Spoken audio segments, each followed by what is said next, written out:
YouTube? Welcome back to the channel. It's your girl Bree, and thank you for stopping by for yet another video. If you have not already, make sure that you like, comment, and subscribe. Turn on those post notification bells so that you can get notified every time I upload a video. And today is going to be a really cool, interesting video, and we're going to be talking about the do's and don'ts of having a golden doodle. So if you guys don't know already, I recently got a puppy. I am a first-time dog mom, and yeah, me and my son, we recently got a puppy. He's been wanting a dog, and I've always just really been fascinated with the golden doodles. And yeah, so we ended up getting a puppy, and he is 7 months, almost 7 months. He'll be 7 months on the 13th. So he's pushing up on 7 months, and his name is Zaza. Zaza, come here, come here.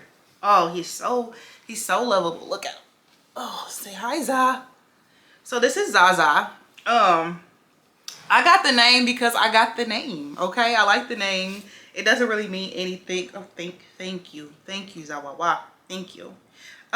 Yes, so we named him Zaza, and he is a miniature golden doodle. I did want a standard golden doodle at one point, but I do live in a townhouse, and those dogs can get extremely big, so we went with a miniature golden doodle. And yes, this is my Zawap. His full name is Zaza Luther Jenkins Jones III. Not Luther, but Luther Jenkins Jones III. And he is just, oh, he's so cute, and he's getting so heavy. But yes, this is Zawawa. We call him a lot of different things. So the first thing that you should do when considering getting any type of puppy or dog or whatever the case may be is to do your research. It is so important to do your research when it comes to looking for a new addition to your household in the fur baby world. You want to know what you're getting yourself into. So just a quick overview of a golden doodle. They are a mix between a golden retriever and a poodle. So these dogs are super intelligent dogs. A lot of people tend to want golden doodles because they are hyperallergenic, so those are some of the factors. And to be honest, they're really just cute dogs, very friendly, and very like if you have kids, they're like a good dog to have around kids, like if you have younger children. So yeah, you definitely want to do your research as to what breed would fit your lifestyle and your family dynamic. So the next thing I want to talk about is just things to consider before you get a golden doodle. So these dogs are a long commitment, okay? They typically live between 10 to 15 years. So if you are looking to get a golden doodle, a mini golden doodle, or any type of doodle in general, these are a dog that's going to be, if bred correctly, will live quite a bit. So this is a long-term commitment. So that's one of the things that you should definitely consider when getting a golden doodle puppy. Another thing that you want to consider as well when getting one of these I don't know what he's doing, one of these golden doodle puppies, is that they are a high energy dog. Okay, I'm going to say that again for anybody who didn't hear. These dogs are so high energy. So I say that because my original dog that I wanted was going to be a French bulldog, which are low energy dogs. A lot of people that live in apartments, those dogs, but I did want a golden doodle. Okay, my son wanted a high energy dog. That is what this dog is. If you don't have the time to play with these dogs, if you don't have the just capacity to entertain something else for long periods of time, this is not the dog for you. This is not the dog for you. I kind of got played in a sense because this is my son's dog, but this is my dog. And so you really have to have the time and the energy, because these dogs, they want to play. They want your attention. One thing that I did, because I have a lot of anxiety just leaving my puppy here, is because I work in office 3 days a week. So when I am in office, I take my puppy to a puppy playground or a puppy daycare, and that way he's not just sitting at home and he's getting that energy out. So by the time I come home from work, he's tired. He's tired because these dogs, baby, they need to play, they need to be moving around, they need the exercise. So if you do not have that type of time, this is not the dog I recommend for you. So cute. Stop biting. All right, so the next tip we want to talk about is the grooming. So one of the main characteristics of a poodle is all of this beautiful, beautiful curly hair. They make them look like little teddy bears, but that costs, okay? You have to take your dog to get groomed, and baby, it gets expensive. The one thing I can say about Zaza is because I don't like the dog to kiss me in the mouth. I don't know why he's doing this. Is that he's a puppy, so his fur and stuff, like he don't have a lot of fur yet. So I've taken him to the groomers like once. Well, one time he just got a trim because he was unfamiliar. Then the second time he got a cut. So the lower I keep him, the less, like, he don't get tangles. Like, I don't have all those issues, but I will say that depending on the coat, because there are different coats, like he has a wavy coat, you want to be mindful and you want to make sure that you're getting your puppy groomed at least 6 to 8 weeks on end, because they can get really matted, and when they do, baby, you have to cut all their hair off, and then they'll be looking like naked mole rats, and that ain't the look we going for. The whole reason you probably got the Goldendoodle is because they're cute little hair. Next tip is going to be prepare for teething. Teething. I have never had a dog. I assume that all dogs teeth, right? But we had actually went to the farmer's market and we had seen another Goldendoodle owner, and he was saying how these dogs tend to chew on any and everything. Okay, he's found my banister and he loves it. So you want to prepare for teething. I had actually found this spray that I would spray like on the banisters or areas where he wants to chew, and whatever's in it, it makes them not want to chew up your stuff. So just prepare, you know, yourself that your dog is going to want to chew on different things. There are a lot of different chew toys and stuff out there that are designed to help prevent your dog from doing that, or just keep them occupied enough where they're not chewing on things that you don't want them to chew on. So definitely prepare for teething.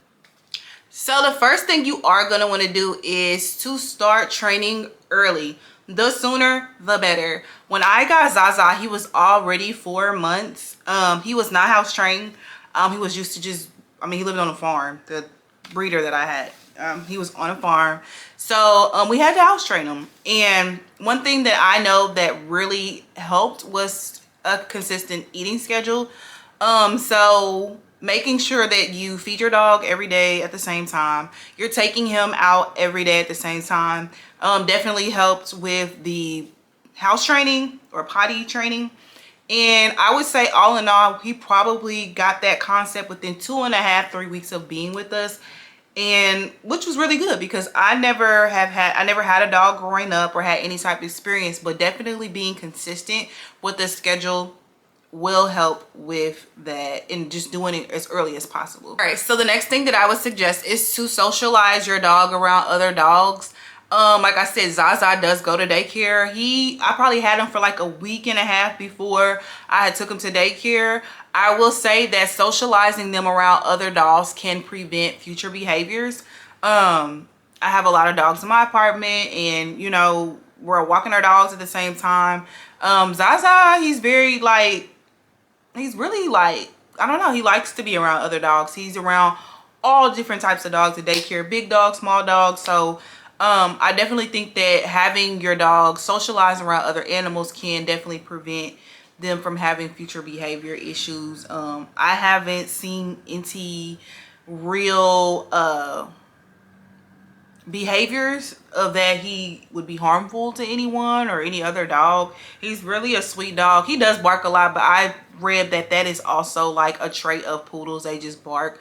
Well, he's like the epitome of all bark no bite. He's he's the sweetest dog ever. But definitely socialization would be key. All right, and then the next thing, again, like I said, that you definitely want to do is set a routine. Your puppy is going to thrive off of consistency. Just having a consistent eating schedule, a consistent play schedule, potty, all of those things are going to help your dog know what to expect, which is going to actually ultimately reduce any type of anxiety. So definitely you want to make sure that if you can, I know life be lifing sometimes, try to have a really consistent routine for your puppy. Next, I do want to get into just a couple of don'ts, okay? So don't leave your dog home for long periods of time. This is like essentially having a child. Would you leave your child at home for long periods of time by themselves? A little newborn puppy, dog, baby? No. Give your dog the same. These are social animals, okay? They want to be with their owners. They want to be with people. So I recommend not leaving your dog home for long periods of time. And if you do have to, you know, sometimes you have to switch the way that you may operate. Maybe you can't stay in an event too long, or you might have to run out and run back, let your dog out type stuff. This again, just don't leave your puppy home for long hours on end. That's just not cool. All right, so the next thing what I would say is don't skip the crate training. I know some of y'all are gonna come for me, like especially y'all hard dog moms who don't believe in crate training, but I believe that, you know, it's important because it does create a safer environment for your dog. So I recommend crate training your puppy. If I'm at home, I'm obviously not going to have him in the crate at all because there's no reason. But when I leave the house, he's still a puppy. Like, I'm putting my dog in a crate. Please don't come for me. Please don't come for me. But that's just my suggestion, okay? Don't skip the crate training.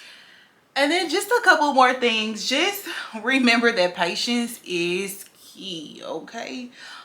Getting a puppy and training can be like very challenging. Like, I was on TikTok, I remember when I was teaching him, he hears a dog outside. When I was teaching him how to potty train or get him potty trained or whatever, and I came across puppy blues. That's a real thing. Like, I have puppy blues. I am just a natural person who just likes to know what I'm doing, and when I'm doing new things, I forget to tell myself grace. So patience is definitely going to be a key when you are getting a new puppy or just doing anything that is remotely different that you're unfamiliar with. So definitely give yourself some grace, especially when you ain't never did it before. You've never done this. Be gracious to yourself. And another just additional tip is to find a vet that you trust. It's important that your dog stays up to date on his shots. Any like health concerns or anything of that matter, you definitely want to find a vet. Keep in mind that this is a long-term investment and commitment, like I mentioned at the beginning of the video. And, you know, just like any other doctor visits, they're going to come with a price.